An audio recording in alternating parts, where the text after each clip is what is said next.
Amigos da Educativa FM, amigos que nos acompanham também pelo YouTube, um grande abraço. Aqui nos estúdios da Rádio Educativa, na entrevista da semana, estou recebendo a visita do Wesley Pacheco e da Patrícia. O Wesley é presidente do Instituto Amor e Carinho e a Patrícia é assistente social. Wesley, como é que vai? Tudo bem? Muito obrigado pelo carinho, obrigado por dar essa oportunidade para a gente poder falar um pouquinho sobre o universo das doenças raras, que é um universo grande e que precisa de muita atenção aqui no Brasil. Patrícia, tudo bem, Patrícia? Tudo jóia. A gente quer deixar nossa mensagem de sensibilização das doenças raras. Maravilha! Nós vamos falar de doenças raras nesse programa de hoje. Mas antes, fala um pouquinho para a gente o que é o Instituto Amor e Carinho. Instituto Amor e Carinho é uma associação que trabalha no acolhimento e na ajuda dos pacientes com doenças raras no Brasil como um todo. Então a gente tem um trabalho de acolhimento, de ajudar os pacientes como assistente social, como a Patrícia, a gente tem psicólogo e a gente ajuda os pacientes em todas as instâncias para que eles principalmente consigam as medicações, né? Porque esse é um trabalho árduo, as medicações para o universo do mundo dos raros é muito caro e eles precisam de ajuda. E quanto mais cedo a gente conseguir tratar, mais rápido a gente consegue uma recuperação dos pacientes. E esse mês de fevereiro é o mês que se fala sobre a doença rara, isso? Mês de conscientização. É um mês especial que a gente foi nesse mês que tem 28 dias ou 29, então dependendo do ano, né? Por isso que foi escolhido esse mês, né? Porque dia 29 é um dia raro. É bem raro. Fevereiro é o mês das doenças raras porque tem um dia raro, né? Então a cada 4 anos a gente, quando não se comemora no dia 29, nós comemoramos no dia 28. Então dia 29 é o dia que se comemora as doenças raras no Brasil. Ô Wesley, o que são doenças raras? Doenças raras são doenças genéticas, muitas das vezes elas ocorrem por relações familiares, né, entre parentescos, é uma mutação de um gene e é genético. Elas não são doenças transmissíveis, né? Então as pessoas já nascem com essa mutação desse gene que vai ocasionar uma doença rara. Então é proporcionação a cada 100 mil, né, considerado uma doença rara, 3 a 4 casos a cada 100 mil. Né, que é considerado uma doença rara. Então a gente está falando hoje no Brasil de 13 milhões de portadores de doenças raras. 8 mil tipos de doenças raras. Para se cuidar disso, né, Patrícia, é árduo. Então nem todos os médicos conhecem de todas as doenças raras que existem. Então por isso que a gente fala, uma doença rara, ela precisa de acolhimento, ela precisa de tratamento, ela precisa de ajuda, ela precisa passar por um especialista. E a gente sempre leva essas capacitações para os municípios, porque o paciente está no município, né, na base dele, mas muitas das vezes o município não conhece o paciente porque ele é atendido nos grandes centros. Ele vai para um centro de referência, como a Unicamp, como uma USP, né, com esses centros de referências maiores, porque é quem vai ter o acolhimento desse paciente com a doença rara e mutação genética, que pode ocasionar vários tipos de doenças.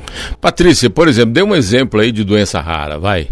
A gente tem muitas doenças raras. Cada dia aparece uma e aí cada uma é tratado e tem um olhar, né? Cada paciente é um paciente. E a gente tem algumas doenças raras como a porfiria, o raquitismo hipofosfatemia ligado ao X, a cistinose. São doenças assim que a gente acompanha os pacientes, a gente vê o quão difícil é o acesso à saúde, o direito à saúde, né? Então a gente vê a labuta dos nossos pacientes de ter acesso, até acesso a especialistas, até a gente vê como a nossa rede é tão importante, né? A gente sensibilizar, e esse trabalho se faz muito importante por conta disso, por conta dessa sensibilização.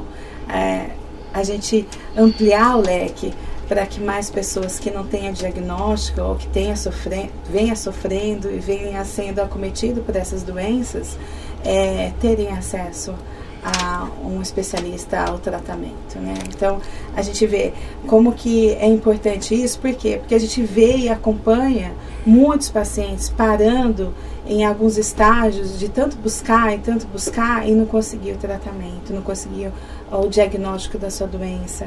E aí a doença vai progredindo e muitos aí até falecem sem ter o diagnóstico, sem ter acesso ao tratamento, sem ter acesso a um especialista que possa realmente, de fato, levar e trazer o direito à saúde. Jota, eu vou te fazer um testemunho. Tranquilo. Pelos nossos pacientes, assim, a saga do paciente, para ele chegar ao diagnóstico, ele demora de 10 a 15 anos. Porque ele vai passar por... De 10 a 15 anos? 10 a 15 anos. Caramba! Por um especialista que não conhece ou um médico que não viu a doença, até ele chegar num profissional que conheça aquela doença específica, que consiga fazer o trabalho de diagnóstico e fechar o trabalho dele, é uma saga gigante, porque ele procura um médico, ele trata às vezes, porque as doenças elas são equivalentes e tem alguns sintomas que são parecidos, às vezes ele é tratado por sintomas diferentes. A gente tem um caso aqui em Campinas de um paciente de AADC, e é uma doença rara que nós temos 15 pacientes no Brasil. E tem uma mãezinha que sempre tratou o filho com paralisia cerebral. E aí ela conseguiu fechar o diagnóstico depois de muito tempo, que é AADC. E é uma doença extremamente rara, é uma doença considerada ultra rara, porque a gente está falando em 200 no mundo. E a gente está aí na labuta buscando tratamento para esse paciente. Então você vê, a saga e a jornada do paciente, ela é muito difícil. E aí quando o paciente chega realmente no diagnóstico, ele tem um peso das costas, ele tira um peso das costas muito grande. Por quê? Porque primeiro ele já identificou qual é o tratamento que precisa ser feito. Aí vem uma outra saga, que é buscar a medicação, que é considerada medicação de alto custo. E aí é um trabalho árduo, que aí envolve o poder público do Estado, o poder público da União Federal. Por que não os municípios? Porque é o elo mais fraco que se tem dentro da área da saúde. Então os elos mais fortes são o Estado e o município para o fornecimento da medicação, que é um direito de todos ter acesso à medicação, mesmo que seja medicação de alto custo. Agora, Patrícia, o porquê dessa demora para chegar a um diagnóstico? É a falta de preparo não só da rede de médicos aqui no Brasil, ou até mesmo os próprios hospitais? Sim, muitos não têm a especialização na área, né? A gente tem poucos geneticistas no Brasil, então é uma limitação. E por ser muito pouco, contando o mundo de o universo dos pacientes, né, ser um número muito menor, então se há poucos especialistas, né? Então é essa saga mesmo, assim, de correr atrás de um especialista para poder tratar a doença. E até você descobrir isso, é um caminho bem complicado. Não é fácil, né? Não é fácil. A grande questão é essa, e é onde que a gente tem batido na tecla, né? Da sensibilização, de levar conhecimento, de popularizar as doenças raras também, né? A gente tem acesso a muitas informações, por exemplo, a diabetes, a hepatite, né? E as doenças raras também são importantes, porque há muitos pacientes, e é até engraçado, né? Porque a gente andando na rua, quando a gente começa a ter acesso a esse universo, você começa nossa, essa pessoa tem aquele traço daquela doença, pode ser que ela tenha aquela doença, nunca tenha achado o diagnóstico dela. E a gente já encontrou casos assim, né? Então e aí dá vontade de você parar, às vezes, conversar com aquele paciente para identificar. Olha, você sabe, mas a gente tem que ter tato, filho, você já ouviu falar nessa doença? E a gente tenta ajudar os pacientes de todas as formas possíveis. E aí esse universo. Quando a gente fala em 13 milhões de portadores no Brasil, os raros não são tão raros assim, né? Tem uma quantidade grande de pacientes. O que se tem são poucos especialistas que conseguem tratar. Nós estamos falando em 8 mil tipos de doenças raras, humanamente impossível o médico conhecer de todas. Então ele acaba indo para alguns centros.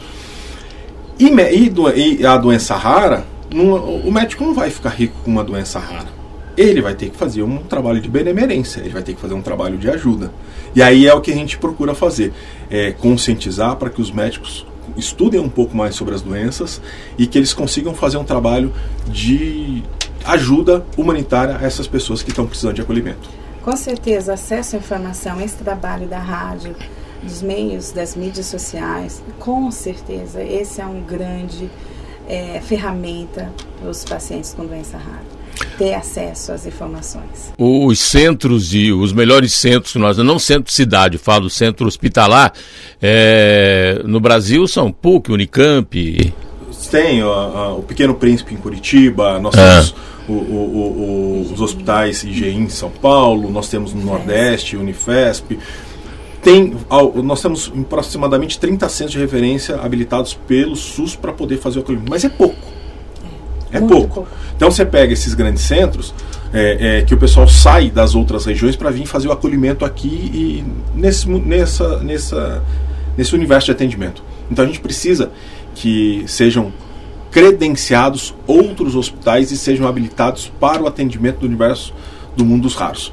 Nós estamos falando no Amazonas, nós não temos nenhum centro habilitado pelo SUS lá, nós temos grande parte habilitado no São Paulo, é um grande centro de referência, no Sul-Sudeste aqui, uma boa parte, no Nordeste nós temos alguns bons centros, Brasília, o Espírito Santo, mas é pouco, quando a gente está falando nesse universo gigante que se tem de doença rara, que precisa de acolhimento e precisa de ajuda, e precisamos que o poder público crie políticas públicas para ajudar os pacientes com doenças raras.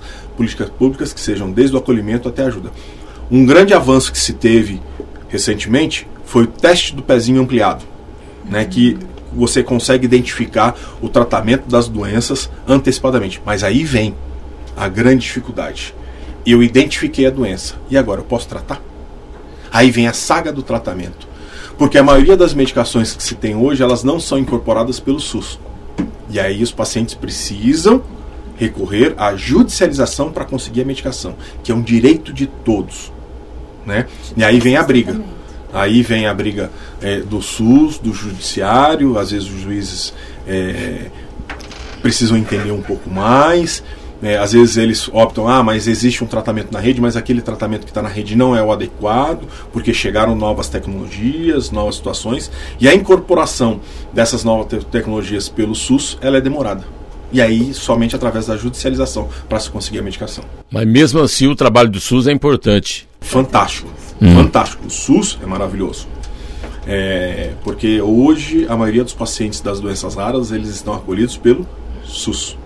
Porque são centros de referência, mas existem poucos centros ainda habilitados para poder fazer o acolhimento desses pacientes. E essas doenças raras, a gente conversava inclusive em off, antes de começarmos aqui o nosso programa, são medicações caríssimas, Medicações para paciente de doença rara, ela tem um alto valor.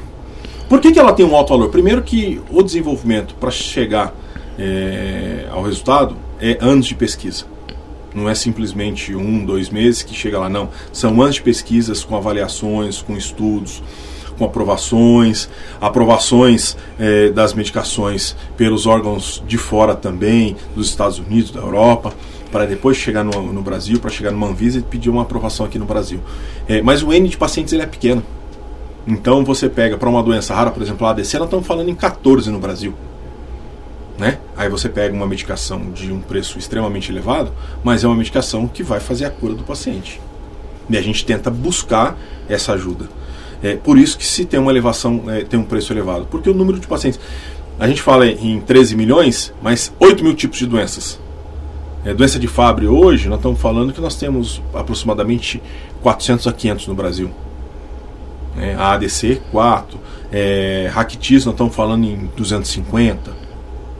Então, você vai pegando os pacientes, você vai vendo que o N de pacientes é diferente quando você vai a uma dipirona, que você vai, são 100 milhões do Brasil que vai tomar. Então, você tem um N de pacientes maior, e o custo de produção ela acaba se tornando menor. Mas na doença rara, não. Elas são doenças específicas e são doenças genéticas que precisam de acolhimento e tratamento para isso. O Wesley ele falou em ADC. Explica para o nosso ouvinte o que é o ADC. AADC, deficiência da descarboxilase de L-aminoácidos aromáticos. Nossa Senhora! É um distúrbio que interfere na maneira como as células do sistema nervoso se comunicam por meio de substâncias chamadas neurotransmissores. Então, na deficiência de ADC, há uma mutação genética que diminui a produção desses neurotransmissores que deixa a criança toda ela molinha. As crianças que têm ADC, elas têm crises oculógicas que demoram algumas horas, tem crises epiléticas que duram aí 12 horas em algumas crianças, a cada 3 dias. Nós estamos falando em 12 horas.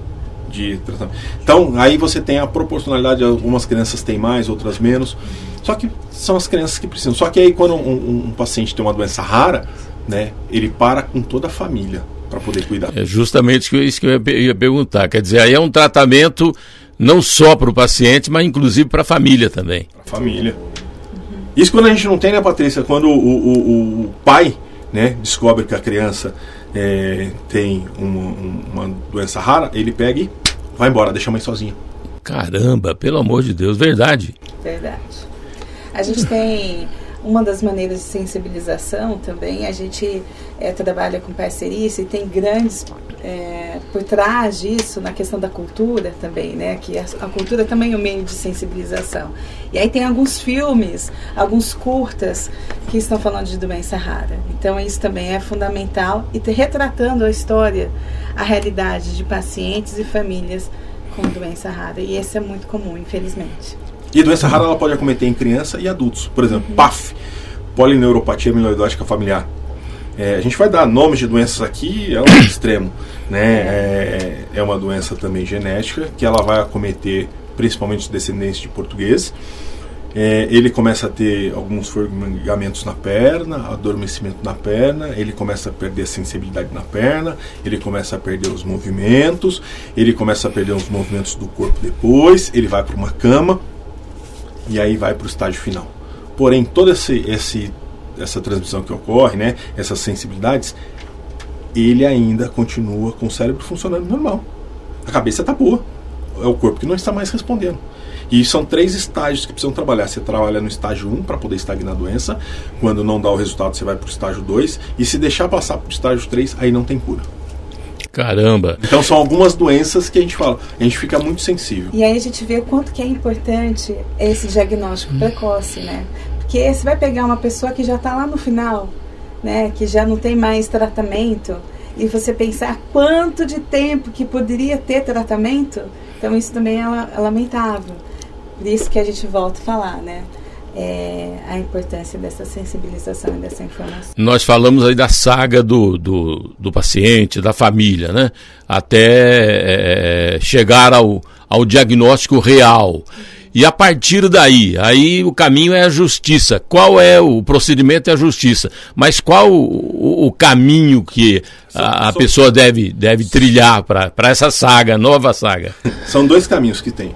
As medicações que são incorporadas pelo SUS... São todas importadas? A maioria delas importadas, mas algumas já estão incorporadas pelo SUS. Ele vai fazer a solicitação na farmácia de alto custo através do médico especialista que faz o referenciamento. Quando ele não consegue isso, ele só vai conseguir através da judicialização, que é para que haja o fornecimento dessa medicação.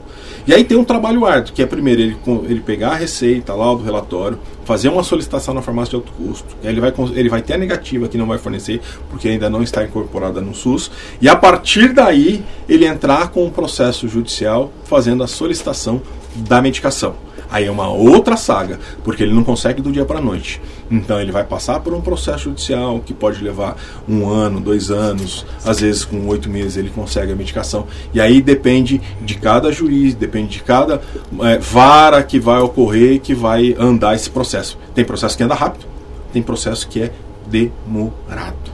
Não é uma luta fácil, mas é uma luta que a gente tem que brigar todo mundo e a gente tem que sensibilizar cada vez mais os profissionais da saúde. E o nosso trabalho é fundamental, principalmente com a Patrícia, porque ela faz o acolhimento dos pacientes.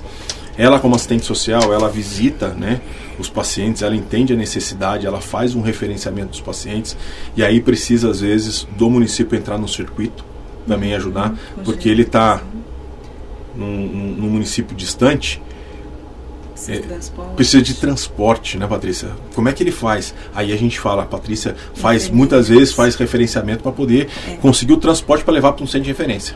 E esse é um dos trabalhos do Instituto. Sim, uma das coisas que eu acho que é muito importante é o paciente ter ciência dos seus direitos, né?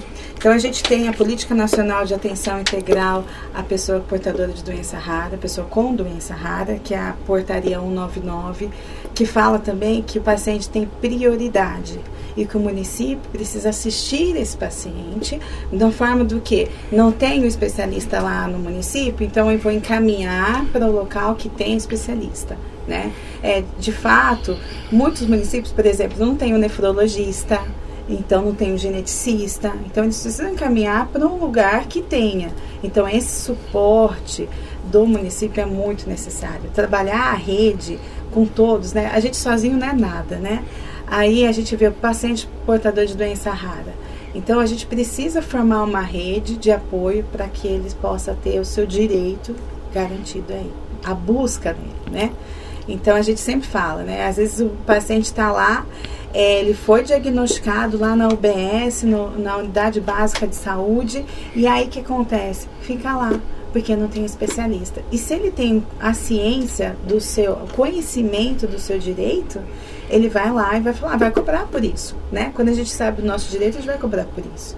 E a gente sozinho é uma coisa. A gente com mais gente, com vários institutos, várias ONGs, também faz uma força grande. É diferente eu ir sozinha ou ir com uma instituição junto. Então é sempre importante a gente também buscar uma rede de apoio. Muito bem, e esse mês de fevereiro então é o mês de conscientização das doenças raras. E nós vamos ter um evento na Câmara Municipal no dia 3 de março.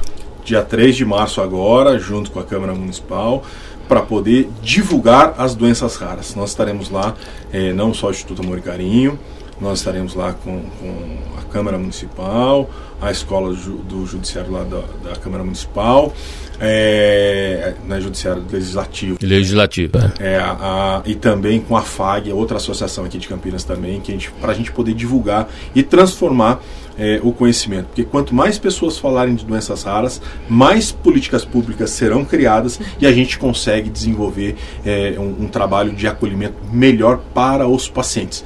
Esse é o nosso trabalho e isso que vocês estão fazendo aqui, dando esse espaço para a divulgação ao universo das doenças raras, ele é fundamental e fantástico para que a gente consiga ter o melhor acolhimento de todos os pacientes com doenças raras. Falando um pouco mais do Instituto, como é que quantas pessoas fazem parte do Instituto? Como é que o Instituto faz esse trabalho de conscientização? Hoje nós somos em 13 pessoas. Para poder fazer. Tem a sede, onde é? A sede aqui em Campinas, aqui na rua Anita Moretson, número 432, sala 4. Tem as nossas redes sociais, o Instagram e Facebook, que vocês podem acompanhar lá. Instituto Amor e Carinho, entra lá e curte a nossa página, acompanha o nosso trabalho lá. A gente tem vários depoimentos lá. E a gente tem muitos voluntários no Brasil inteiro que nos ajudam. Então você que quer ser um voluntário, você que quer trabalhar com a gente, quer dar um apoio, quer fazer parte do universo do mundo das doenças raras, entre em contato com a gente. Pega nas redes sociais, manda um contato lá pra gente poder falar, porque será muito bem-vindo. Porque o universo das doenças raras é grande e precisa de apoio. Às vezes um simples afeto e afago vai ajudar muita gente. E só para a gente ir caminhando aqui pro final, às vezes um paciente um dos últimos pacientes que a gente acolheu, porque assim, a gente acolhe o paciente todo dia, mas esse foi um caso bem específico. O paciente estava entubado na UTI, era um paciente maior, o pai dele entrou e ficou desesperado para poder falar com a gente. Ele não sabia o que fazer, a gente conseguiu dar orientação, a gente conseguiu dar aporte, conseguiu ajudar e a gente correu atrás de buscar medicação. Neste caso, o juiz que acabou lendo a ação, ele deu 3 despachos no mesmo dia para conseguir medicação desse paciente. Esse paciente escreveu uma carta para nós, agradecendo. Quero aqui, antemão, agradecer ao Rubens, ao Rubinho, que está sempre acolhendo os pacientes junto com a gente, está nos ajudando, a Patrícia, a toda a equipe do Instituto Amor e Carinho, que fez um trabalho imenso. Ele fez uma carta que ele mandou para a gente, eu até fiquei emocionado com aquela carta, de ver. E isso para nós é a nossa rotina, nosso dia a dia. A gente não fez nada demais do que a nossa rotina. Mas para aquela família, para aquele paciente, nós fizemos a diferença. E é isso que a gente faz todos os dias com o paciente com doença rara. Maravilha. Olha, eu gostaria de ficar conversando mais com vocês aqui, mas infelizmente o tempo não nos permite. Obrigado, Patrícia, pela presença. Obrigado ao Wesley. Eu quero agradecer imensamente, quero deixar aqui meu tríplice fraternal abraço a todos os nossos irmãos que estão por aí, nos ajudando. E agradecer a você, Jota, por esse espaço, agradecer a Rádio Educativa, que abriu esse momento para a gente poder falar sobre as doenças raras. A minha enorme gratidão e contem com a gente para aquilo que precisar. Ok. Wesley, obrigado, Patrícia. Obrigada, gente. Nós estamos felizes aqui. E nós ficamos por aqui.